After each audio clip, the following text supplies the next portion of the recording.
वन्द्यां श्रीगुरुरा श्रीयुता पदकारा श्रीगुरुना वैष्णवांश्च श्रीरूपसाग्रजाता सहगणो रघुनाथान्वितं सजीवं साद्वैतं सावधूतं परिजनसहितं श्रीकृष्ण चैतन्य देवं श्री राधा कृष्ण पादन सहगण ललिता श्री विशाखा सखींतांश्च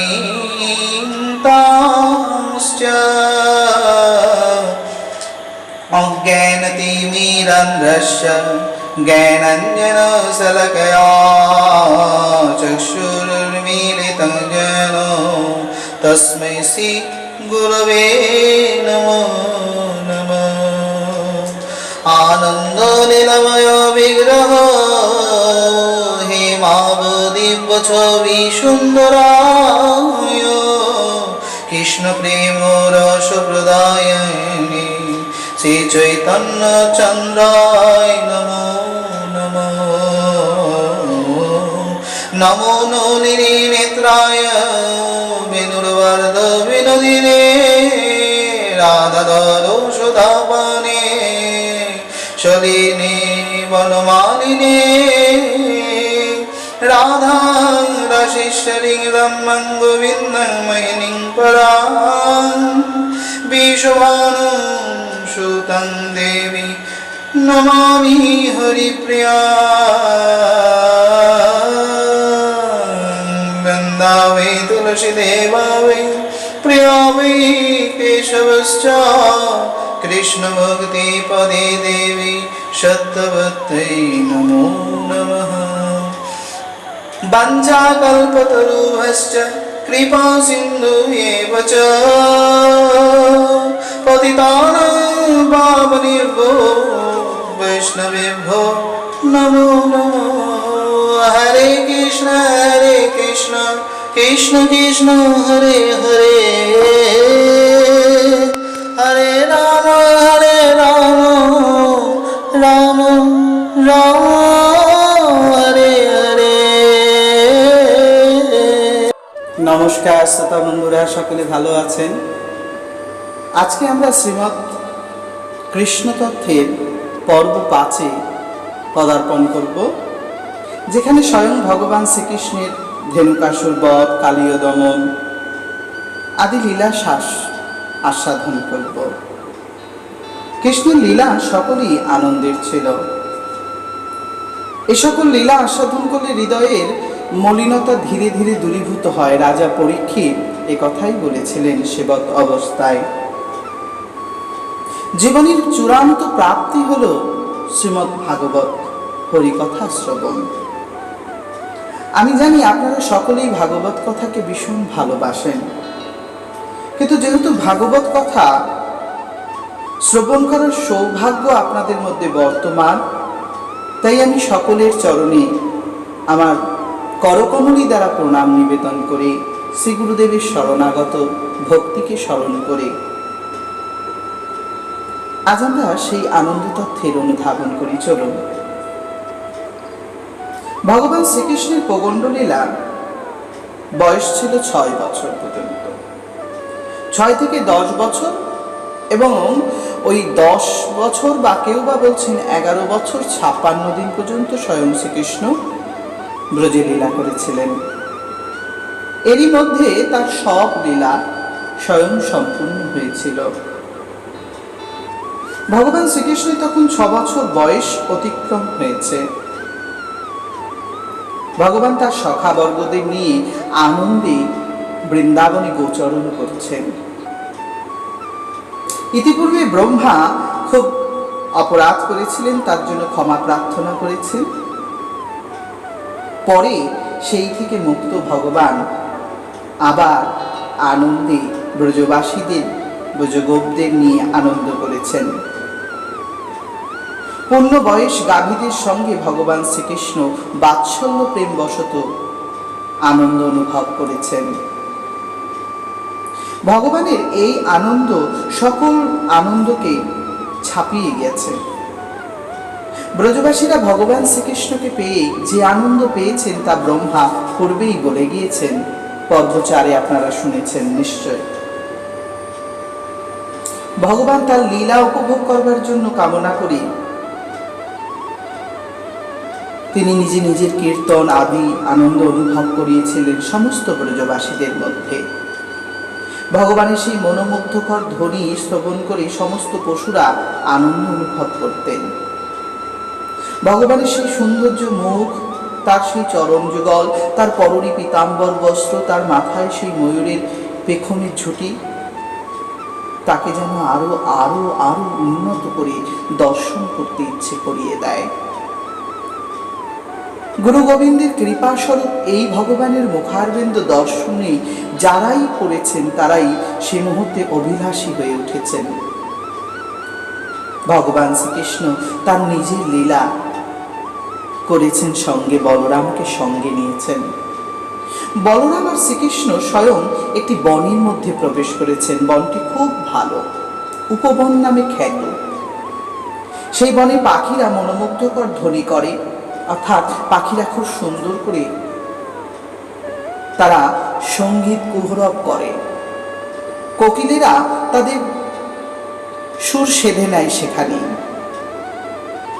ভগবান শ্রীকৃষ্ণকে তারা তাদের প্রীতি ভালোবাসা দান করেন। এমনই ভাবে সেই অপূর্ব সুন্দর বনটির চারিদিকে সরোবর, ছোট ছোট সরোবরে পরিপূর্ণ হয়ে আছে।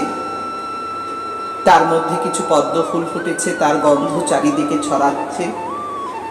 এমন সুন্দর বনে প্রবেশ করে ভগবান শ্রীকৃষ্ণের অলঙ্কার পরিত্যাগ করে তিনি এই সমস্ত বনের পুষ্পগুলো নিজের গলে মাল্য করে নিয়েছেন।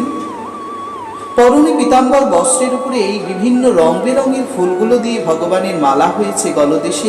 অপূর্ব লাগছে প্রভুর সব বদনখানি। বলরাম দাদাও সঙ্গে সঙ্গে সেজেছেন। এখানে তার সখাবর্গরাও সেজেছেন। শ্রীদাম, সুদাম, দাম, বসুদাম, মদমঙ্গল, স্তুত কৃষ্ণ, বিষদ, অংশুমান আদি সকল ভক্তরাই ভগবানের সখাধ্য বর্গরা আনন্দে আনন্দ অনুভূত হয়েছেন গোপালের সাথে। শ্রীকৃষ্ণের প্রিয়বৎ অবস্থা আচরণকারী গোবিন্দ সাক্ষাৎ তিনি বলছেন, সখাগণ, তোমাদের নিয়ে আমার বড় আনন্দ লাগে। গো বৎসদেরকে তিনি পাঠালেন তৃণভোজন করবার জন্য। তারা ঘাস খেতে চলে গেলেন। তার কিছুক্ষণ পর ভগবান শ্রীকৃষ্ণের কাছে এবং বলরামের কাছে এসে তারা ভগবানের রূপ মাধুরী কীর্তন করলেন সখাবর্গরা। ভগবানের রূপমাধুরী কীর্তনের কিছুক্ষণ পরেই শ্রীদামা এবং অংশুমান নামক সখারা বলে উঠলেন, বলরাম, আমার তোমার কাছে কিছু বলার আছে। ভগবানের কাছে তারা এসে বলতে শুরু করেছিলেন, হে প্রভু, আমাদের কিছু জানার ইচ্ছা আছে, বলার ইচ্ছা আছে, যদি তুমি অনুমতি দাও তাহলে বলবো। ভগবান সেখানে কোনো কথাই না বলে ওই সুন্দর বনের মাধুর্য অনুভব করছিলেন।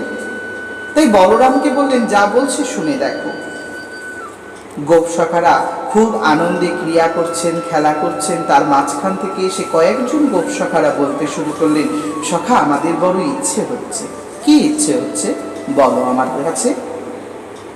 তখন শ্রীদামা নামক গোপসখারা গোপালকে বলতে লাগলেন, শ্রীদামা নাম গোপাল রাম কেশব সখয়া সুবলস্তুত কৃষ্ণদ্য গোপ প্রেম নিদ্রুম বন। রাম রাম মহাবাহ কৃষ্ণ দুষ্ট বিবাহন ইতঃ বিদুরে সুমহোদবন তালালি সংকুল ফলানি তত্র ভূরিণি পতন্তি পতিতানি চ শান্তি কিন্তু বরুন্দাধি ধেনুকেন দুরাত্মা।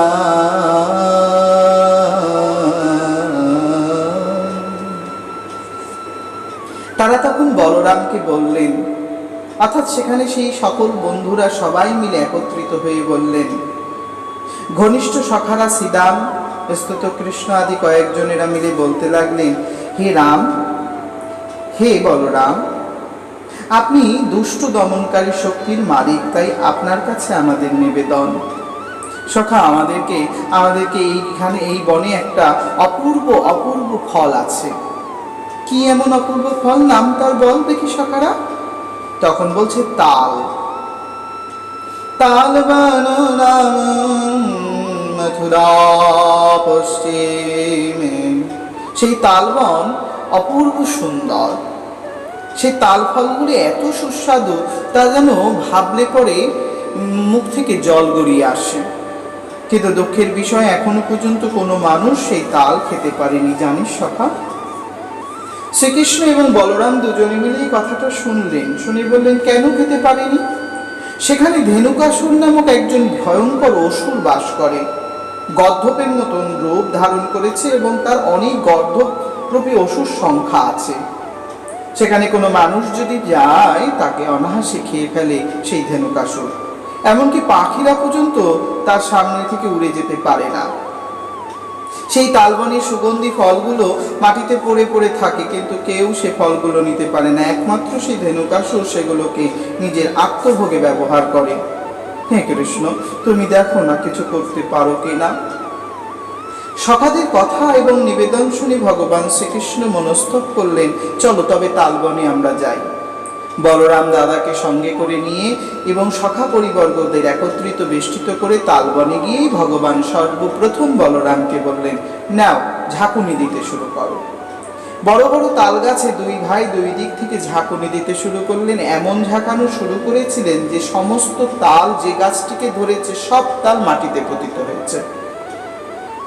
সব তালগুলি ধুমধাম করে মাটিতে পড়ছে। এই আওয়াজ যেই কিনা ধেনুকাসুরের কানে গেছে, তার ঘুম ভেঙে গেছে।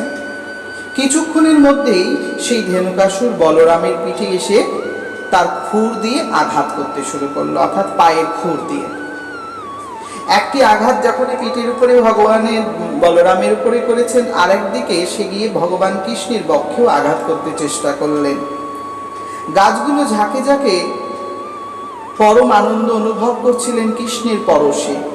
সেই পরশ বলরামেরও ছিল, কিন্তু ধেনুকাসুর তার বল প্রকাশ করবার চেষ্টা করলেন।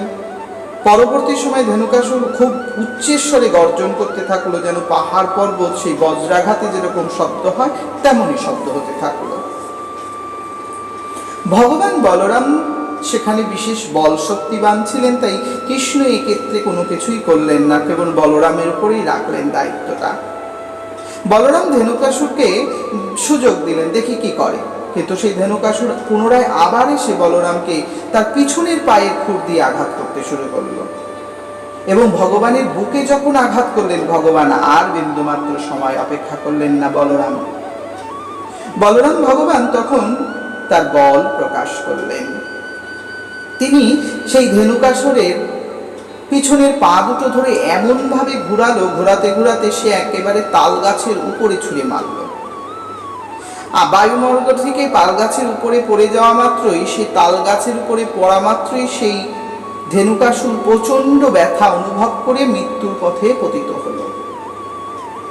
রক্ত বমন করতে থাকলো। শরীরটা তখন তার প্রায় মৃতসহ অবস্থায়। মৃত্যু যখন তিনি লাভ করলেন, তখন গাছের মাথায় তিনি ছিলেন। তার দেহের ভার এত বেশি ছিল যে তাল গাছগুলো ধরে রাখতে পারেনি। একের পর এক অনেকগুলো তাল গাছের মাথা ভেঙে পড়ে গেল।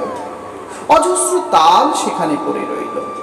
শ্রীদাম সুদাম দাম বসুদাম সখাবর্গরা খুব আনন্দে সেই তাল আস্বাদন করবে, এটাই তাদের মনোবাঞ্ছা। তারা তাল কুড়াবার জন্য চলেও গেলেন। কিন্তু ধেনুকাসুরের আরো সজ্জনেরা রয়েছেন, বন্ধুরা রয়েছেন, যারা গর্ধবাসুর নামে পরিচিত। গর্ধ গাধাদের থেকে একটু উঁচু ক্লাসী। ধেনুকাসুরও ওই শ্রেণীরই অসুর ছিলেন বা পশু ছিলেন। পরমেশ্বর ভগবান শ্রীকৃষ্ণ এবং বলরাম যখন দেখলেন গর্ধবাসুরেরা সবাই ভগবান শ্রীকৃষ্ণ এবং বলরামকে মারবার জন্য ছুটে আসছিলেন, তখন স্বয়ং ভগবান শ্রীকৃষ্ণ তার কাজ শুরু করলেন। তত্তয় কৃষ্ণ চ রামং চ যোগেতো ধেনুকস্য যে ক্রোষ্টারো ভদ্রবনং সর্বেষাং রুধায় হত বান্ধবা। স্বয়ং ভগবান সেই ধেনুকাসুরের সমস্ত ঘনিষ্ঠ বন্ধু গর্ধব্রূপী অসুরদেরকে একের পর এক একই নিয়মে তাদের তাল গাছের উপরে নিক্ষেপ করতে থাকলেন। এভাবে তিনি ধেনুকাসুর বধ করলেন এবং গর্ধপাসুরদের বধ করলেন। অবশেষে সকল তাল একসাথে নিয়ে তালবনের সেই আনন্দ অনুভব করলেন সখা পরিবর্গরা। হঠাৎ বায়ুমার্গে কিছু পুষ্পবৃষ্টি হলো, বাদ্যধ্বনি শুনতে পাওয়া গেল, স্তুতিও শোনা গেল ভগবান কৃষ্ণ এবং বলরামের নামে। তখন ওরা অর্থাৎ ভগবানের সখারা মনে মনে ভাবছিলেন, নিশ্চয়ই কৃষ্ণ আর বলরাম বোধহয় কোনো দেবতা হবেন, কারণ তাদের লীলা মাধুরী দর্শন করে তারা ভীষণভাবে চিন্তিত হয়েছিলেন, এও কি সম্ভব? কারণ ভগবানের কাছে সবই সম্ভব ছিল। গাভীদের আনন্দ অনুধাবন করাবার জন্য যে কৃষ্ণ গোচরণ করতে গিয়েছিলেন, তিনি তালবনে সেই ধেনুকাসুরকে বধ করালেন বলরামের মাধ্যমে এবং গর্ধপাসুরদের নিজের হাতে বধ করে ভগবান শ্রীকৃষ্ণ পুনরায় আবার গোচরণ কার্যে ব্যস্ত হলেন। হঠাৎ গোচরণ কার্যে ব্যস্ত হলে পরে ভগবান শ্রীকৃষ্ণের কৃপা লাভ হলো সেই অবস্থায়। সে সময় সমস্ত সখারা আনন্দে আনন্দিত হয়ে উঠলেন। তারা পুনরায় মাতৃঘরে ফিরে আসলেন, অর্থাৎ গোষ্ঠ কার্য সম্পূর্ণ হয়ে গেছে, এবার বাড়ি ফিরে যেতে হবে। সখারা একে একে হাত ধরে চললেন, আর সখারা মনোরম কৃষ্ণগীতি গাইতে গাইতেই আসছেন। মা যশোদা, মা রোহিণী বসে আছেন। বলরাম আর কৃষ্ণ আসলেই তাদের হাত পা ধুয়ে তাদের উৎকৃষ্ট খাদ্যদ্রব্য দিয়ে সেবা করাতে হবে।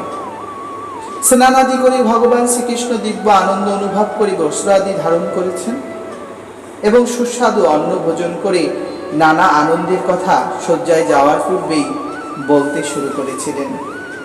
ব্রজ বৃন্দাবনে ভগবান শ্রীকৃষ্ণের লীলা এভাবেই বিলাস প্রাপ্ত হয়েছিল।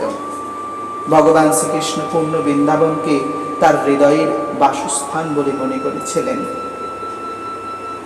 এমনই সময় ভগবান শ্রীকৃষ্ণ আজকে আর বলরামকে নেয়নি। ঘুম থেকে উঠেই ভগবান শ্রীকৃষ্ণ একা গোচরণ করতে গিয়েছেন। সঙ্গে কিছু গোপ বালকরা রয়েছে, আর রয়েছে কয়েকজন গোপ বাছুরগণ। ভগবান শ্রীকৃষ্ণ যখন সেখানে গেলেন, তখন তার সখাদের দেখলেন যমুনার তীরে তারা অত্যন্ত তৃষ্ণাগ্রস্ত, কারণ গ্রীষ্মকাল ছিল, তাই তারা জল পিপাসায় জলপান করতে গিয়েছিলেন যমুনা নদীতে। যমুনার নদী জল যেই কিনা পান করেছে সেই তারা মৃত্যু প্রাপ্ত হয়েছিলেন, অর্থাৎ তারা মারা গেছিলেন। সখা এবং গোবৎসদের এইরকম পীড়িত দেখে ভগবান শ্রীকৃষ্ণ সহ্য করতে পারলেন না। তিনি তৎক্ষণাৎ সেখানে গিয়ে তাদের যোগমায়া শক্তির বলে পুনর্জীবিত করলেন। যদিও সখারা চেতনা ফিরে পেয়েছিলেন ভগবান শ্রীকৃষ্ণেরই কৃপায়, কিন্তু সেটা তারা তখন অনুভব করতে পারেননি কৃষ্ণেরই মায়ার প্রভাবে। ভগবান শ্রীকৃষ্ণ তখন চিন্তা করলেন, কি হলো, বিষয়টা কি? এই জল পান করা মাত্রই কেন আমার সখা বা গোবৎসরা এভাবে মারা গেল বা মারা যাচ্ছিল, আমি তাদেরকে ফিরিয়ে আনলাম। তখন ভগবান শ্রীকৃষ্ণ তার অন্তর্দৃষ্টির দ্বারা অনুভূত হলেন এবং তিনি অনুভূত হয়ে সে সময় ব্যবস্থা নিলেন। তিনি ভগবান শ্রীকৃষ্ণ, তাই তার কাছে কোনোটাই অসম্ভব ছিল না। সেই ভগবান শ্রীকৃষ্ণ ওই জলের মধ্যে বাসকারী নাগের কথা মনে পড়ল। তিনি তখন জানতে পারলেন কালীয় নামে ভয়ঙ্কর নাগ এখানে বাস করে, আর এই নাগের কারণেই জল ভয়ঙ্কর বিশেষ সমতুল্য হয়েছে। যে কালীয় নাগের বাসস্থল যমুনা নদী তথা কালিন্দী। কালিন্দীতে তার বিষ এমনভাবে প্রকাশপ্রাপ্ত হয় যে জল ফুটতে থাকে, যেমন উনুনে জল বসালে পরে হাঁড়িতে সেই জল ফোটে, তারপরে চাল দেওয়া হয়, ঠিক সেরকম ফুটতে থাকে এবং বাষ্প উঠতে থাকে। সেই বাষ্পগুলো বায়ুমার্গে যখন যায়, সেই বায়ুকণা যার গায়ে লাগে সেই মৃত হয়ে যায়। পাখিরা তো তার উপর থেকে উঠে যেতেই পারে না নদীর উপর থেকে। সেই কারণে সেই নদীর পাশ থেকে যদি কেউ হেঁটেও যায় তারও মৃত্যু ঘটে। ভগবান শ্রীকৃষ্ণ এ বিষয়টা মোটেই সহ্য করলেন না। তাই ভগবান মনস্থির করলেন এর সমাধান বের করতে হবে। ভগবান সমাধানের জন্য নিজেকেই উপযুক্ত মনে করে তৈরি হয়ে নিলেন। ভগবান কোমরে তার কাপড় খুব শক্ত করে বেঁধে নিয়ে একটি কদম গাছের উপরে উঠলেন এবং তিনি বেশ খানিক আনন্দ হতে থাকলেন। আনন্দ হয়েই কদম গাছ থেকে ঝম্প দিয়ে লাফ দিলেন সেই বিষাক্ত যমুনার জলে। ভগবান যখন সেই জলের মধ্যে লাফ দিলেন তখন জলের মধ্যে ভীষণ তরঙ্গ হতে থাকলো। একের পর এক ঢেউ তুলে জলকে ব্যস্ত করে দিল। কালীর বাসভূমি চঞ্চল হয়ে উঠল। ভগবান শ্রীকৃষ্ণের কৃপা কালীর উপরে বর্ষিত হবে। সে সময় ভগবান শ্রীকৃষ্ণ যমুনার জলকে এতটা ব্যস্ত করেছিলেন যে কালীও সহ্য করতে পারলেন না। দীর্ঘ নিঃশ্বাস ক্রোধের দ্বারা তিনি ভগবান শ্রীকৃষ্ণের সম্মুখীন এলেন এবং তার সামনে সেই ভগবানকে দংশন করতে চেষ্টা করলেন।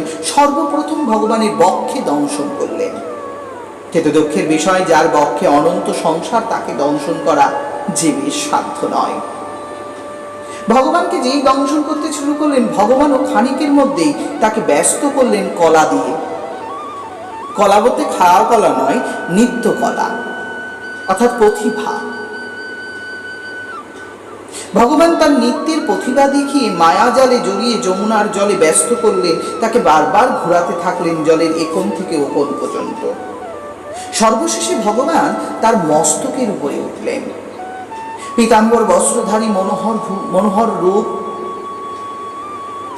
জলোত্তুল্য উজ্জ্বল ক্রান্তি আকর্ষণীয় সেই ভগবানকে দর্শন। শ্রীবৎস চিহ্ন তার বক্ষে রয়েছে। তার কোমরে অপূর্ব সুন্দর বস্ত্র শোভা পাচ্ছে। শ্রীকৃষ্ণের কালীর সামনে আসা, কালীও তাকে দেখে মাঝে মাঝে হতবাক হয়েছেন বটে, কিন্তু তিনিও তার বিক্রম দেখাতে পিছু পা হবেন না। কালীনাগের 101টা মাথা ছিল, যাকে ফোনা বলে, পুরো বিরাট একটা ছাতার মতো। কালীনাগের সেই মাথাগুলোই প্রত্যেকটি মস্তকে বিষপূর্ণ ছিল। সেই বিষ কৃষ্ণের দিকে যখন ছুটতে চেষ্টা করে তখন কৃষ্ণ তাকে বারবার দৌড় করাতে থাকেন। পুনরায় ভগবান শ্রীকৃষ্ণ দৌড়তে দৌড়তে একসময় কালীকে ধরাই দিয়ে দেন, কারণ কালীর পূর্বে সৌভাগ্য ছিল তা অত্যন্ত সত্য। প্রচণ্ডভাবে দংশন করার চেষ্টায় কালীও ভগবানকে তার কুণ্ডলিতে বেঁধে ফেলেন, অর্থাৎ সাপের বেড়িতে পেঁচিয়ে ফেলেন। আর সাপের বেড়িতে পেঁচিয়ে ফেলা মাত্রই গোপ বালকরা উপর থেকে ভগবান শ্রীকৃষ্ণকে ঝাঁপ দিতে দেখেছিলেন, তাই তারা জলের মধ্যে কাচের মতন স্ফুটিত দর্শন করছিলেন সেই লীলা। পরে তারা ভাবলেন কৃষ্ণ বোধহয় আর জীবিত থাকবে না, কারণ তারা তো জানতেন কৃষ্ণ আমাদের মতনই বালক। তারা কি আর জানতেন তিনি অসীম, অনাদি, অনন্ত, তিনি জগতের সর্বকারণের কারণ। সে সময় ভগবান সাধারণ মানব শিশুর মতনই সেই বেড়িতে আবদ্ধ হয়ে খানিকটা সময় দাঁড়িয়ে রইলেন। মা যশোদার কাছে খবর গেল। নন্দ মহারাজা জানতে পারলেন। বলরাম আদি সবাই জেনে কাঁদতে শুরু করলো। সমস্ত ব্রজগোপী ব্রজবাসীরা, অল্প বয়স্কা ব্রজগোপিনীরাও সেখানে হাজির হলেন। সবাই দৌড় বেগে দৌড়ে দৌড়ে আসছেন ভগবান কৃষ্ণকে দেখবেন বলে, না পুত্র কৃষ্ণকে, বন্ধু কৃষ্ণকে, সখা কৃষ্ণকে দেখবেন বলে। সে সময় তাদের দ্রুত বেগে যাওয়া দেখে বলরাম খানিকটা মৃদু মৃদু হাসছিলেন, কারণ বলরাম জানেন যার কাছে যাচ্ছে এরা, সে মৃত হওয়া এত সহজ ব্যাপার নয়, আর তাকে কেউ কখনোই বধ করতে পারবে না। খানিক পর তারা সকলে সেই কালিন্দীর কূলে এসে দাঁড়ালেন এবং মা যশোদা আত্মনাদন করতে লাগলেন, যেন সদ্য বাছুর মরে গেলে যেমন গোমাতা রোদন করে, সেরকমই মা যশোদা কৃষ্ণের জন্য কাঁদছেন। সঙ্গে আরো বয়োজ্যেষ্ঠা ব্রজ নাগরিকগণ তারাও কাঁদছেন, কারণ কৃষ্ণের এই সময় পর্যন্ত যা যা লীলা হয়েছে তা অত্যন্ত আনন্দ উৎস দান করেছে। ব্রজবাসীরা সকলে মিলেই ভীষণ চিন্তিত, এমনকি গাভী বিষ তারাও কাঁদছেন। ভগবান শ্রীকৃষ্ণের দূরত্ব বিরহ যে কারোরই পছন্দ নয়, সত্যিই তো কেমন করে পছন্দ হবে বলুন? ভাবুন তো, কৃষ্ণ যদি আমাদের সেই অন্তরের মণিকোঠায় একবার এসে দর্শন দেয়, আমরা কি তার দূর থেকে দূরে থাকতে পারবো? যদিও সংসাররূপী কালীও 101 প্রকার যাতনা দিচ্ছে, তাই তো আমরা সেই কৃষ্ণকে অনুভব করতে পারছি না। এই সংসারে সেই তত্ত্ব বিষাক্ত জলে ব্যস্ত করে রেখেছে আমাদের জীবনকে। যে বিষাক্ত জলের বিষে আমরা প্রতিনিয়ত মরছি, কিন্তু আমরা নিজেকে তৈরি করতে পারছি না। কিন্তু সেই বিষকে নিবারণ করতে স্বয়ং ভগবান তার নাম উচ্চারণ করলে, তার ভক্ত সঙ্গ করলে লাভ হয়। কে বলেছে ভব সংসার থেকে ভগবান তিতাব যন্ত্রণা থেকে উদ্ধার করেন না? তারই তো প্রমাণস্বরূপ কালীর মতন অত ভয়ঙ্কর বিষাক্ত সর্প, তিনি ভগবানের শ্রীচরণ প্রাপ্ত হবেন। দেবতারা যা পায় না, ঋষিরা যা পায় না, অন্য কোনো মুনি মহাত্মারা যা পাননি ইতিপূর্বে, সেই কালীও পাচ্ছেন। ভাবলে আপনারা বুঝতে পারবেন, একটু ভেবে দেখবেন। হয়তো আমার কথা অধিক জ্ঞান বলে মনে করবেন, জানি আপনারা অনেক বোঝেন, টিভি সিরিয়ালে অনেক কিছু দেখে আপনারা অনেক বুঝেছেন, কিন্তু জানবেন বাস্তবিক সত্য সাধুগুরু বৈষ্ণবের মুখ থেকে শুনতে হয়। ওগুলো কোনো রং তামাশার ঘটনা নয়, রং তামাশা করার মতন বস্তু নয়। বাস্তবিক এগুলো হলো আনুধাবিক কৃষ্ণ তথ্য। কৃষ্ণ তথ্য বেত্তার মুখ থেকে তথ্যের অনুপ্রকাশ না ঘটলে, সে তথ্য আস্বাদন করে আপনার উন্নতি হবে না। তখন আপনার কেবলই মনে হবে একটা সাপকে বধ করেছেন কৃষ্ণ। সেই সাপটা আমাদের ভিতরেই আছে। সেই কালীও আমাদের ভিতরে কালকে দূরীভূত করছে, কালের শক্তিকে নষ্ট করছে। আর কাল শক্তি নষ্ট করে অকাল মৃত্যু প্রদান করছে। আমরা যদি চেষ্টা করি সেই কালীকে ভগবানের চরণে সমর্পণ করতে, তাহলে আমাদের জীবনেও 100 বছর পরিপূর্ণ, 101টা বছর আমরা সেই একের পাশে নিজেকে বসিয়ে রাখতে পারব। সেই একের কাছে আমাদের নিজেদের সমর্পণ ঘটবে। আমাদের প্রতিটি বৎসর এক একটি সর্পের কোণা সমতুল্য। 1 বছর শিশু অবস্থা, আরেক বছর শিশু থেকে উচ্চ শিশু অবস্থা, এভাবে আমরা প্রতি বছর পরিবর্তন, এবং প্রতি বছরই আমাদের ভিতরে একটা করে বিষের প্রখর জন্মিত হয়। এই বিষ প্রখরিত অবস্থায় আমরা প্রত্যেকবারই কৃষ্ণকেই দংশন করার চেষ্টা করি, অর্থাৎ তাকে ত্যাগ করার চেষ্টা করি, কখনোই তাকে ধরে রাখতে পারি না। আপনারা ভাবেন এগুলো কি কখনো সম্ভব? আমি বলবো পুরোপুরি সম্ভব, ঘটছে। আমাদের জীবনেও তো এই ঘটনাগুলো প্রতিনিয়ত ঘটছে। বলুন সত্য কিনা একবার বুকে হাত দিয়ে বলুন। আমরা কি প্রতি বছর ভগবানকে বারবার বলছি না যে আমরা কালকে তোমার নাম করবো, আজকে হবে না? বলতে বলতে আমাদের জীবনের সময়গুলো কালই হয়ে যাচ্ছে না তো? কাল হারিয়ে যাচ্ছে না তো? সত্যিই কি ভেবে দেখেছেন এ কাল চলে যাচ্ছে? কিন্তু যদি এই কালগুলো ভগবানের কাছে সমর্পণ করতাম, নিশ্চিত ভগবান আমাদেরকে এই কালের দ্বারাই আনন্দ ধারণ করতেন। তার শ্রী চরণারবিন্দ আমাদের শিরোমণি দান করতেন, আমাদের কালগুলোকে ধন্য করতেন। আপনি দেখবেন ভগবান শ্রীকৃষ্ণকে কালীও বেড়িতে পেঁচিয়ে নিয়েছিলেন। অর্থাৎ ভগবানের সেই বেড়িতে পেঁচানোর উদ্দেশ্যটাও কি ছিল? অর্থাৎ কালীও সেই দেহের মধ্যে তিনি পেঁচিয়ে নিলেন কেন, নিজে কেন স্বীকার করলেন? তিনি একথাই প্রকাশ করতে চাইছেন যে তুমি তোমার কাল দিয়ে আমাকে বাঁধো, আমাকে বন্ধন করো। তুমি যদি সঠিক বন্ধন করতে পারো, তোমার কালগুলোকে সঠিক কাজে ব্যবহার করতে পারো, তাহলে তোমার কালের বিষ দূরীভূত করে আমি তোমার মস্তকে উঠব এবং তোমাকে পরম শক্তি প্রদান করব, তোমাকে নির্ভয় করব, তোমাকে আনন্দ দান করব। ভগবান শ্রীকৃষ্ণ তাই চেষ্টা করেছিলেন। মা যশোদা আদি সকলের চোখের জল, ভগবান খানিকের মধ্যে সাধারণ শিশুরূপ ত্যাগ করে এক বিরাট রূপ ধারণ করলেন সেই বেরির ভিতরে। সাপের সেই বেরির ভিতরে যখন তিনি বিরাট রূপ ধরলেন, সাপ অর্থাৎ কালীয় নাগ আর সেই প্রভুকে ধরে রাখতে পারলেন না। খানিকের মধ্যেই ভগবান লম্ফ দিয়ে তার মস্তকের উপরে উঠলেন এবং তার মাথার উপরে উঠে একের পর এক নিত্য কলা প্রকাশ করলেন। ভগবানের মৃত্যু দেখে স্বর্গের গন্ধর্ব, উর্বশী আদি তথ্যেরা সকলেই জয়ধ্বনি করতে থাকলেন, বাদ্যযন্ত্র বাজাতে থাকলেন, আনন্দে ভগবানের নৃত্যের সঙ্গে সংগত করতে থাকলেন বিভিন্ন গন্ধর্বরা। ভগবান যমুনা নদীর উপরে উঠে এমন অপূর্ব সুন্দর সর্পের উপরে নৃত্য করছিল, যা দেখে জ্যেষ্ঠ ভ্রাতা বলরাম সবাইকে বোঝাতে চেষ্টা করছে, চেয়ে দেখো এ সাধারণ কেউ নয়, এ শত্রু নাশক স্বয়ং ভগবান শ্রীকৃষ্ণ।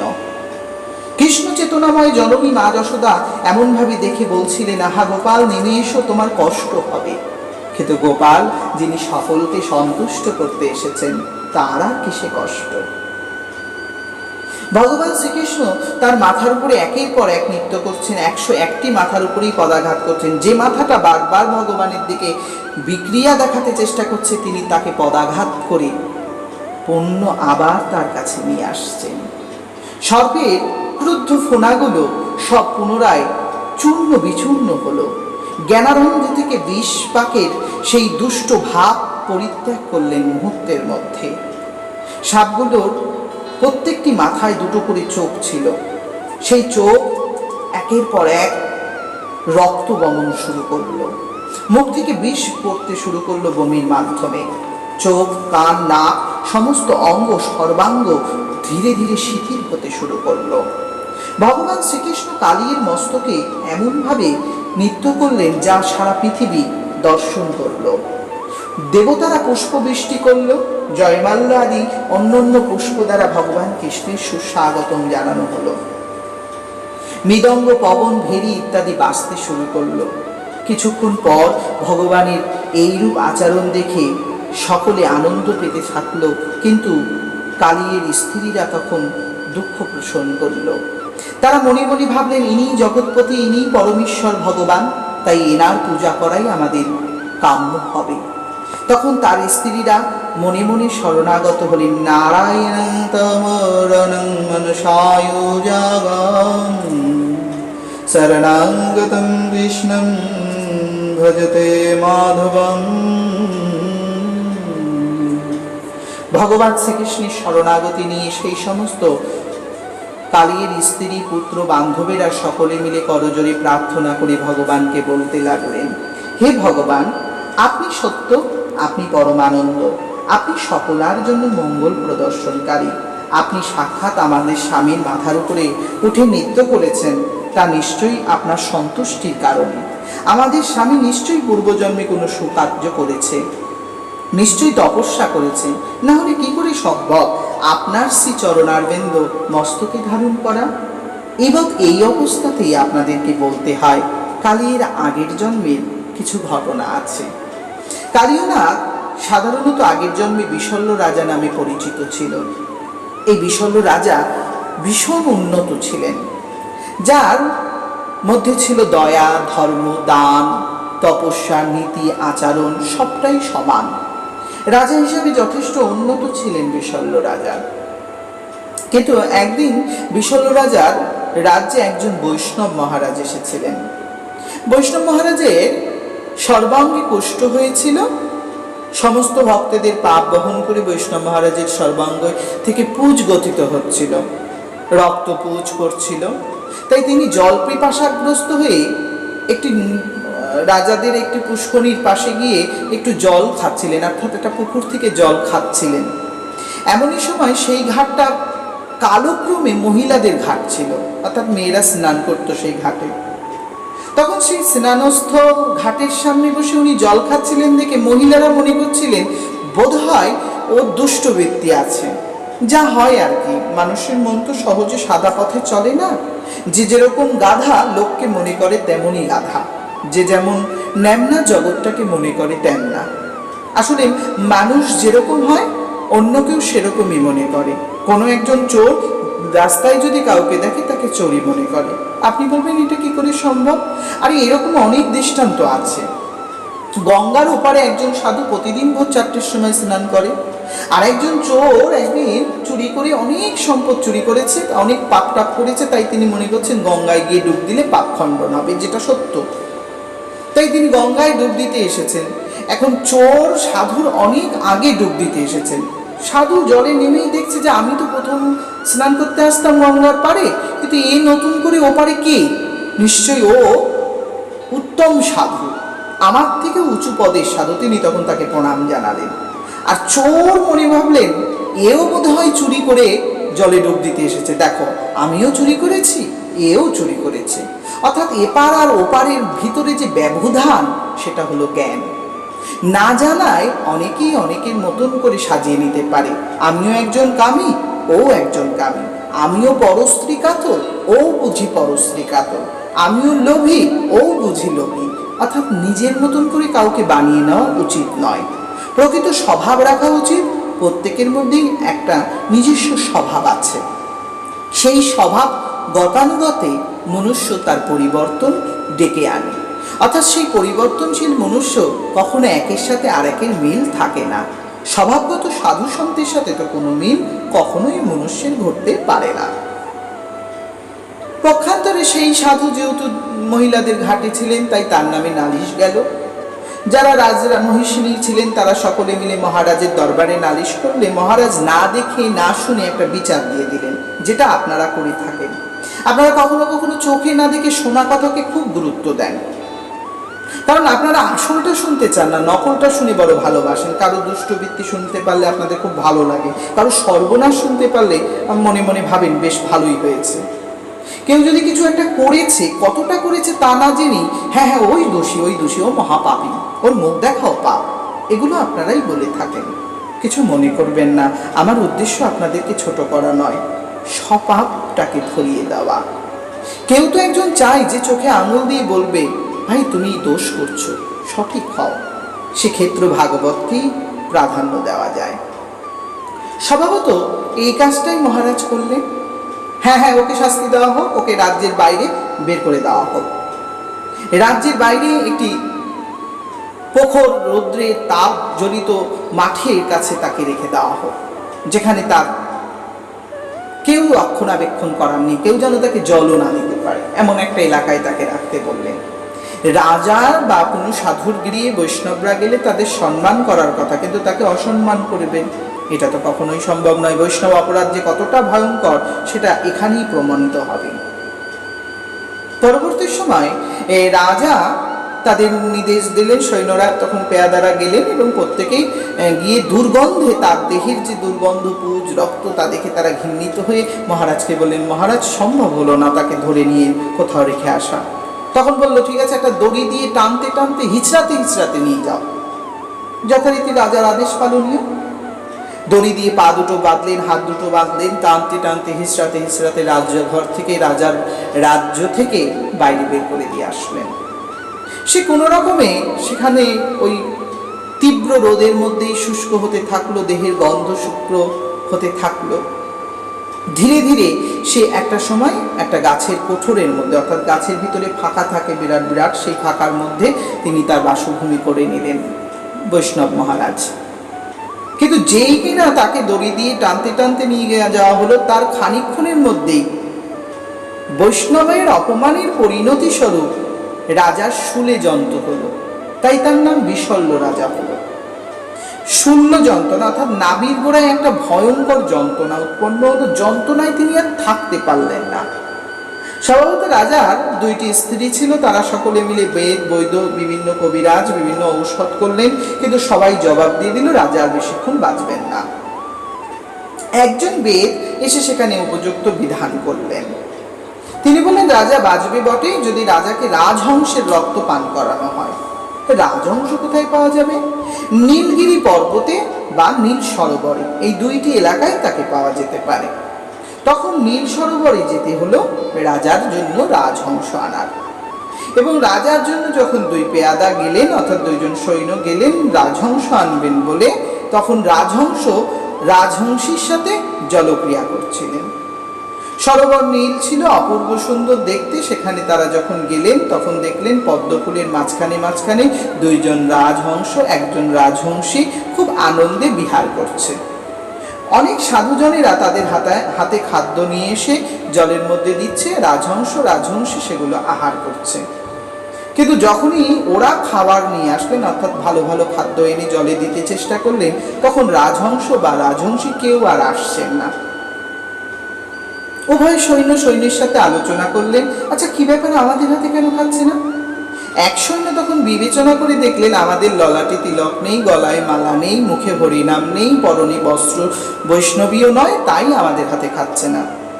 চলো আমরা বৈষ্ণব সেজে আসি। খানিকের মধ্যে তাই করলেন তারা। পরক্ষণেই তারা বৈষ্ণব সেজে এসে যখনই ললাটে তিলক, গলায় মালা, বিভিন্ন নিয়ম অনুষ্ঠান পালন করে বৈষ্ণব সেজে এসে হরিনাম মুখে করতে করতে তারা খাবার দিতেছেন, তখন রাজহংস রাজহংসী দুজনে মিলে কথোপকথন করছে। রাজহংসী বলছে, মোটেই সে বৈষ্ণব নয়, দেখেছো একটু কিছুক্ষণ পূর্বে এরা সাধারণ সৈন্য পেয়াদা ছিল, এখন কিভাবে এরা বৈষ্ণব সেজে এসেছে? এরা প্রকৃত বৈষ্ণব নয়, অতএব এদের কাছে যাওয়া যাবে না। কথাটা শ্রবণ করে রাজহংস রানীহংসীকে বললেন, শোনো হে, যদি কেউ সেজেও আসে, যার ললাটে তিলক, গলে মালা, মুখে হরিনাম, তাকে যে অবজ্ঞা করা যাবে না। সে যদি বৈষ্ণব নাও হয়, বৈষ্ণব সেজে এসেছে, তাই তার সমাদর করা আমাদের কর্তব্য। তাতে যদি প্রাণ যায় তাও শ্রেয়, তবে তোমার যাওয়ার দরকার নেই, আমিই যাই। রাজহংস বুঝতে পেরেছিলেন যে তার প্রাণ যাবে এবার, তাই রাজহংস সঠিক নির্ধারণ বৈষ্ণব প্রণয়ন করার জন্য, বৈষ্ণবকে অবমাননা যাতে না হয় সেই কারণে রাজহংস কথা বলতে পারত, সে তার কথা অনুসারে সেই দুইজনের কাছে ধরা দিলেন। দুইজন ধরা মাত্রই খেতে তো দিলই না, উল্টে গলাটা চেপে ধরলেন। রাজহংস তখন বললেন, ওগো, তোমরা আমায় না মেরে আমাকে নিয়ে চলো রাজার কাছে। তোমরা কেন আমাকে মারতে চাইছো সে কথাটাও একবার বলে দেখো। দুইজন সৈন্য বললেন, রাজার বড় শুলে যন্ত্রণা, আপনার রক্ত পান করলে রাজা সুস্থ হয়ে যাবে, এই কথা বিধান দিয়েছে কবিরাজ। ও তাই? তার দুঃখ কিসের? নিয়ে চলো, তবে আমাকে মেরে নিও না, আমাকে জীবিত নিয়ে চলো, আমি তোমাদের রাজাকে সুস্থ হওয়ার পথ শিখিয়ে দেব।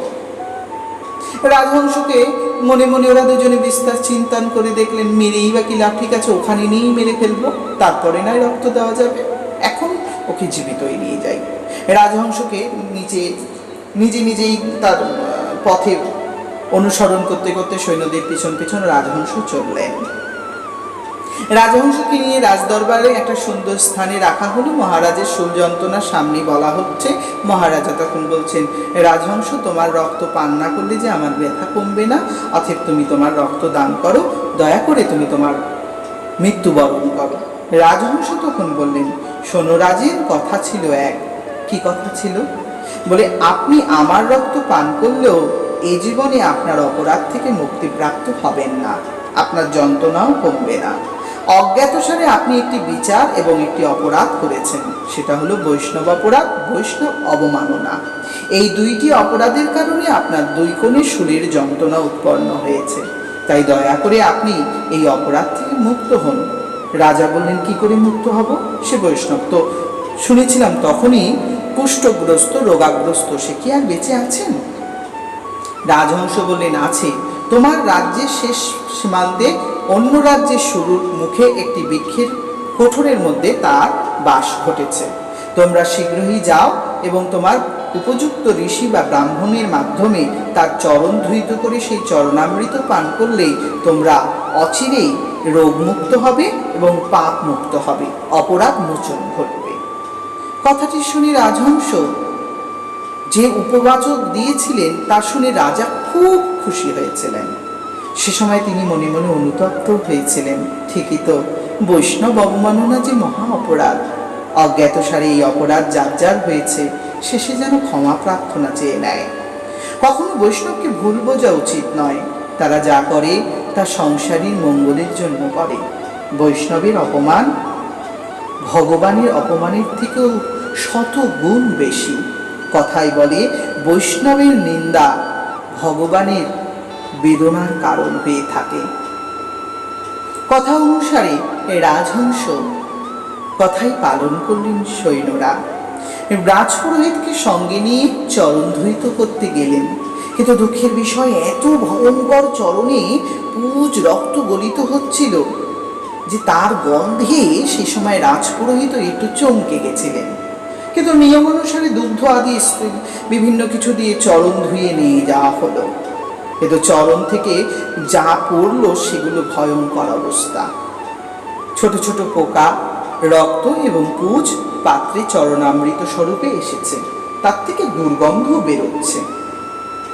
রাজার কাছে চরণামৃতের পাত্র দিয়ে রাজপুরোহিত বললেন, রাজহংসের নির্দেশ অনুসারে পান করুন মহারাজ। রাজা চরণামৃতের দিকে তাকিয়ে দেখলেন কিলবিল করে তার মধ্যে পোকা এবং পুঁজ আর রক্ত রয়েছে। তখন তিনি বললেন, আগে রাজহংস একটু কথা ছিল, অর্ধাঙ্গিনীদের না দিয়ে একা একা চরণামৃত পান করা কি ঠিক হবে? আমি অন্দরমহলে প্রবেশ করে আমার অর্ধাঙ্গিনীদের সাথে ভাগ করে খাবো। রাজহংস বললেন, বিধি যা লিখেছে তাই হবে, তাই করুন। রাজহংসকে এড়িয়ে গিয়েই চরণামৃত নিয়ে স্ত্রীদের সাথে কথোপিকথন করে। যে চরণামৃত নিয়ে স্ত্রীদের সাথে কথোপিকথন করে সেই স্ত্রী দুইজন এখন প্রার্থনা করছে ভাগবতে। তখন এই স্ত্রী দুইজন বলেন, চরণামৃতের যা দুর্দশা দেখছি, এটা আহার করা যে জীবের সাধ্য নয়। আপনি একটা কাজ করুন মহারাজ, এই চরণামৃত মাথায় ঠেকান, তারপরে জালনা দিয়ে ফেলে দেন, কারণ এই খাওয়া যাবে না। চরণামৃতকে সত্যি সত্যি স্ত্রী শলায় অর্থাৎ স্ত্রৈণ বুদ্ধিতে তিনি এই কাজটা করলেন। যথারীতি সেই চরণামৃত মাথায় ঠেকিয়ে তিনি চরণামৃতকেও ফেলে দিলেন, হলো আবার অপরাধ। বৈষ্ণব চরণামৃত কখনো কোনো রকমই দূষিত নয়, তার মধ্যে ফুলের গন্ধই ছিল, কিন্তু দেখার দৃষ্টিটা ছিল দুষ্ট, তাই কুষ্ঠের প্রভাবটাই পেয়েছিল। রাজা যথারীতি চরণামৃতকে অবজ্ঞা করে মাথায় ঠেকিয়ে কেবল ফেলে দিয়েছেন, তাতেও একটু পূর্ণ হয়েছে বটে। রাজহংসের সামনে গিয়ে বললেন, হ্যাঁ, সমাধান করে এসেছি। রাজহংস বললেন, শলাকলা করিলা তুমি নিজ স্ত্রী শনে, শেষে মাথায় ঠেকিয়ে ফেলে দিলে জানলার কোণে। রাজহংসের কথা শুনে চমকে গেলেন, আপনি কি করে জানলেন? মুহূর্তের মধ্যে রাজহংস হংসরূপী নারায়ণ রূপ ধারণ করলেন। চতুর্ভুজ নারায়ণ রূপ ধারণ করে বললেন, বৈষ্ণব অবমাননা দেখেই আমি এই বিধান করেছিলাম। তুমি যে অপরাধ করেছো সেই অপরাধের জন্য তোমাকে পরবর্তী জন্ম 100 জন্ম পর্যন্ত সর্পজনী প্রাপ্ত হবে, এবং 101 জন্মে তুমি 101 ফোঁনাযুক্ত যখন হবে, তোমার এই বিষ যন্ত্রণা সেদিন দূরীভূত হবে। তুমি অবজ্ঞা অশ্রদ্ধার বিষে বিষাক্ত হয়ে উঠেছো, যে তোমার উপর থেকে কেউ উঠে গেলেও সে মৃত্যু প্রাপ্ত হবে, তোমার জল পান করলেও সে মৃত্যু প্রাপ্ত হবে, তোমার বাসভূমি ভয়ঙ্করভাবে প্রতাপ তৃপ্ত কষ্ট লাভ করবে। এই সম অপরাধের জন্য তুমি সর্পজনী সপরিবারে লাভ করবে, কারণ তোমার স্ত্রীদের বুদ্ধিতে তুমি এই কাজ করেছো বলে তোমার বংশশুদ্ধ সকলেই সর্পজনী প্রাপ্ত হবে। তোমার এই কালীয় আচরণের জন্য তুমি কালীয়নাগ নামে পরিচিত হবে। যেদিন স্বয়ং ভগবান শ্রীকৃষ্ণ অর্থাৎ আমি পূর্ণরূপে তোমার কাছে আসব, সেদিন তোমার এই বিষ আমি হরণ করব।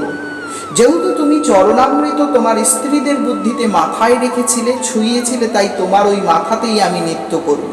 তখন তুমি ভয়মুক্ত জীবনযাপন করবে। তার আগ পর্যন্ত তুমি জীবনে ভয় আর বিপদ কোনো স্থানে তুমি ঠিকভাবে থাকতে পারবে না, কারণ তুমি একজন বৈষ্ণবকে তোমার রাজ্য থেকে তাড়িয়ে দেওয়ার অপরাধী। তুমিও কোনোদিন তোমার বাসস্থান সঠিক রূপে লাভ করবে না।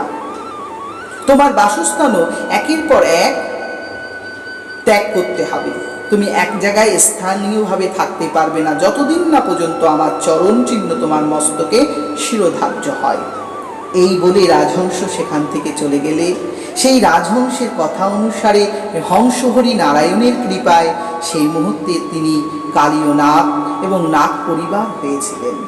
আজকে সেই নাগ স্ত্রীরাই ভগবানকে প্রার্থনা করে বলছেন, তারা তাদের কর্ম অনুসারে ফল প্রাপ্ত হয়েছেন, তারা ফিরে এসেছেন, তাই তারা ভগবানকে বলছে, নমস্তুভ্যাং ভগবতে পুরুষায় মহাত্মনে ভূতবাসায় ভূতায় পরায় পরমাত্মনে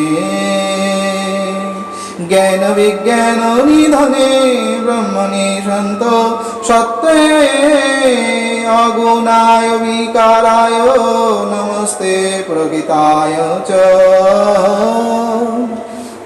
কালায় কালনাভায় কালবয়সা সাক্ষিণী বিশ্বায় তদুপদ্রষ্ট তৎকর্মেতে বিশ্বত হে তবে। তারা সকলে মিলে ভগবানকে প্রণাম জানিয়ে বললেন, হে পরমেশ্বর, আমরা পূর্বজন্মের কর্মর্চিত ফলে নিশ্চিত অপরাধযুক্ত হয়েছিলাম, সপরিবারে এই পাপ যুক্ত হয়ে কর্মভোগ করছি। এবার আপনি আমাদেরকে মুক্তির পথ দেখান। আপনি যা আদেশ করবেন তাই হবে। আমার স্বামীর প্রাণ ফিরিয়ে দিন। নমো প্রাণ প্রণামূলায় কবয় শান্তয় জনয়ে প্রবৃত্তায় নিবৃত্তায় নিগমায় নমো নমঃ।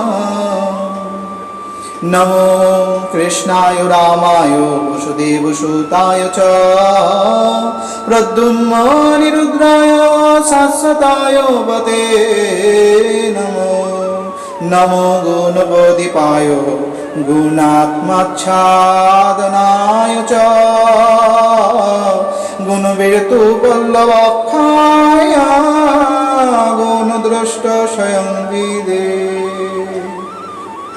বিশেষ কয়েকটি শ্লোকের মাধ্যমে ভগবান বাসুদেবকে প্রণাম করে তারা জানিয়েছিলেন, বাসুদেবের পুত্র শ্রীকৃষ্ণ এবং বলরামের প্রতি, প্রদ্যুম্ন এবং অনিরুদ্ধের প্রতি আমরা আমাদের শ্রদ্ধা ভক্তি নিবেদন করি এবং আমাদের প্রণাম গ্রহণ করতে অনুরোধ করি। সর্বশেষে ভগবান শ্রীকৃষ্ণ তাদের মনোবাঞ্ছা পূর্ণ করলেন এবং কালিয়নাগকে পুনশ্চ শরীর প্রাপ্ত করলেন।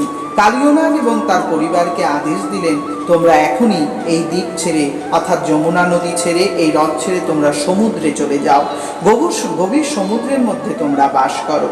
কালক্রমে ভগবান শ্রীকৃষ্ণের এই আদেশ লাভ করে কালিয়নাগ ভগবানের চরণ চিহ্ন যুক্ত হয়ে আনন্দে আনন্দিত হয়ে তার পাপকর্ম মুক্ত হয়ে বৈষ্ণব অপরাধ মুক্ত হয়ে যে কটা দিন জীবিত থাকবেন সমুদ্রের গহরেই থাকবেন কথা দিয়ে ভগবানকে প্রদক্ষিণ করেন। মহামূল্যবান বস্ত্র এবং পদ্মফুলের মালা দিয়ে ভগবানকে পূজা করেন। শ্রদ্ধা সহকারে সপত্নীদের নিয়ে পূজা পাঠ অন্তে ভগবানের কাছ থেকে বিদায় নিয়ে তারা চলে গেলেন সমুদ্রের ভিতরে। যদিও নাগদের বাসভূমি ছিল রমণদ্বীপ, সেই রমণদ্বীপে তারা সেখানে রমণক দ্বীপে কোনো রকমভাবেই যেতে পারবেন না, কারণ ইতিমধ্যেই সেই রমণক দ্বীপে তারা একটি অপরাধ করেছেন। ইতিপূর্বে শ্রীমদ্ ভাগবতে একথা শুনে পরীক্ষিত মহারাজ জিজ্ঞাসা করেছিলেন, কেনই বা কালিয়নাগ রমণ দিকে যেতে পারবে না, রমণক দ্বীপে যাওয়ার মানাটাই বা কিসের জন্য? সে সময় সুখদেব গোস্বামী বলেছিলেন, ভগবানের বাহন গরুর রমণক দিকে সর্পদের অধিদেব ছিলেন। যেহেতু সর্পরা কদ্রুনন্দন, তাই তারা সকলে মিলে একসাথে যুক্তি করেছিলেন গরুর যেন সর্পদেরকে না মারে, তাই একটা করে গাছের বিশেষ মূল প্রতি মাসে একদিন করে সেই রমণক দ্বীপে রাখা হবে, যেটা গরুর খাবেন, মাসে গরুর একদিন আহার করেন। সেই নিয়ম অনুযায়ী ওটাই রাখা হতো। কিন্তু দুঃখের বিষয়, কালীও নিজের আত্মতুষ্টির জন্য সেই গরুর ভগবানের এই আনন্দ তথ্য ভোজনগুলো সব নিজে খেয়ে নিতেন, যার পরিণামে রমণক দ্বীপে একদিন স্বয়ং গরুর ভগবান খুব ক্রুদ্ধ হয় এবং তিনি তখন তার স্বভাব প্রকাশ করেন এবং রমণক দ্বীপে আর কোনো রকমেই কোনো শুভ কার্য হলো না। তখন সেই কালীয়কে তিনি সেখান থেকে ধাওয়া করলেন এবং নাগালয় থেকে রমণক দ্বীপ থেকে তখন সেই কালীয় পালিয়ে সেই যমুনায় প্রবেশ করলেন। এবার প্রশ্ন থাকতে পারে, যমুনার মধ্যে আসলেন, তার যমুনাতে কি গরু আসতে পারবেন না? বলে না, কারণ যমুনা নদীর জল খুব পবিত্র, স্বয়ং যমের বোন যমুনা, সূর্যের কন্যা যমুনা, এটা তো রয়েছেই, সর্ব পাপ দূরিকায়, তাই সেখানে পাপের কোনো প্রকাশ নেই। এই যমুনা নদীর জলে একসময় সৌভরী ঋষি সাধনা করতেন। সৌভরী ঋষি মৎস্যদের আত্মতত্ত্ব বুঝতে পারতেন। একসময় এই যমুনার জলে যখন সৌভরী ঋষি ছিল, তখন কোনো পাখি ওই জলের উপর থেকে উড়ে যেতে পারতো না এবং মৎস্য শিকার করতে পারতো না। কিন্তু দুঃখের বিষয়, গরুর তার বল দেখিয়ে ওই জলের ভিতর থেকে একটি মাছকে তার পরিবার থেকে দূরিত করেছিলেন, অর্থাৎ মাছকে খাওয়ার জন্য তিনি তুলে নিয়ে গেছিলেন। যখন হরণ করে নিয়ে যাচ্ছিলেন, তখন সৌভরী ঋষি তাই অন্য সব মৎস্যের পরিবারদের আত্মনাদন শুনে তার সাধনা ভেঙে গেছিল এবং ভেঙে গেলে অত্যন্ত ক্রুদ্ধ হয়ে কারণ জিজ্ঞাসা করলেন, কার্য কেন তোমরা, কি হয়েছে?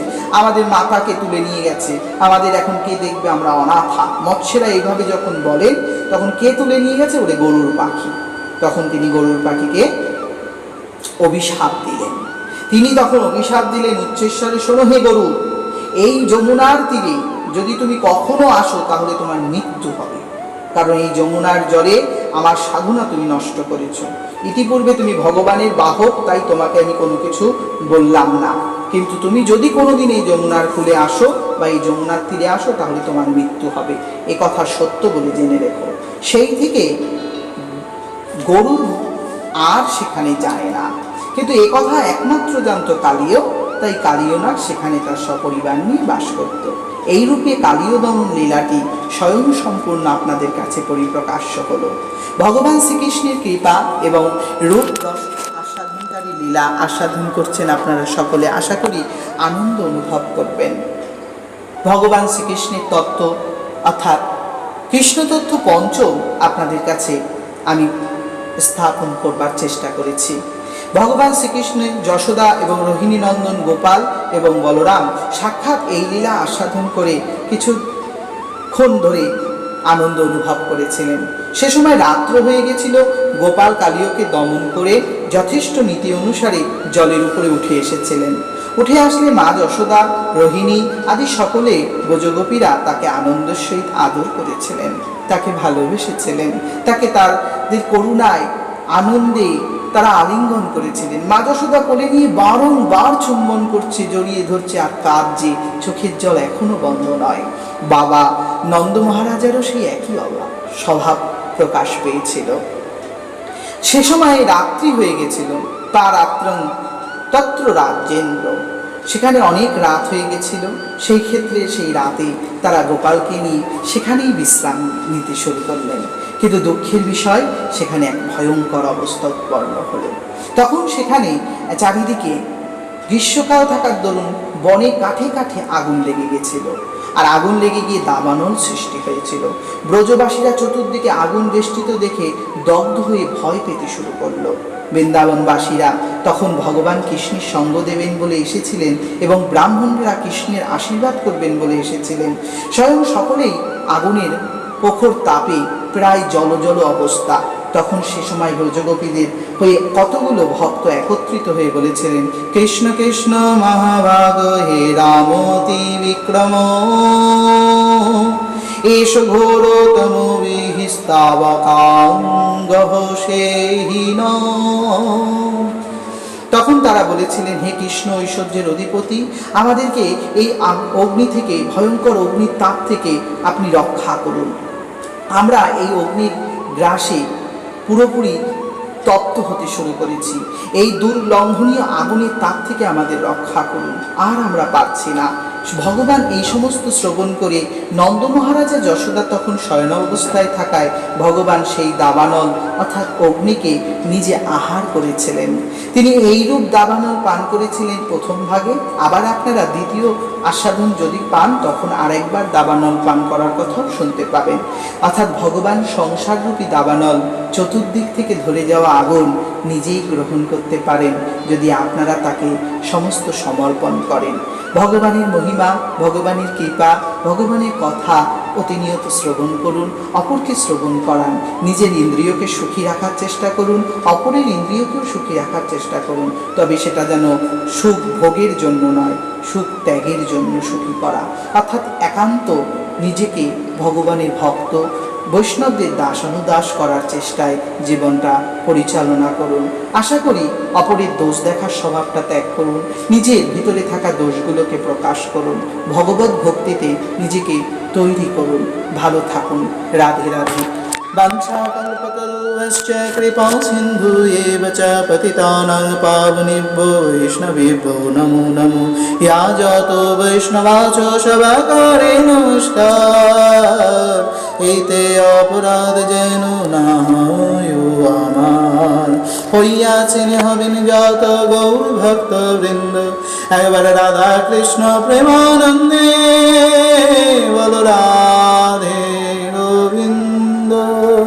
হরে কৃষ্ণ কৃষ্ণ কৃষ্ণ হরে হরে, হরে রাম রাম রাম हरे हरे। जय जय श्री राधे राधा रानी की जय, कृष्ण भगवान की जय, साधु संत की जय, हरि नाम की जय, गुरुदेव की जय। सबाई भालो थाकबेन।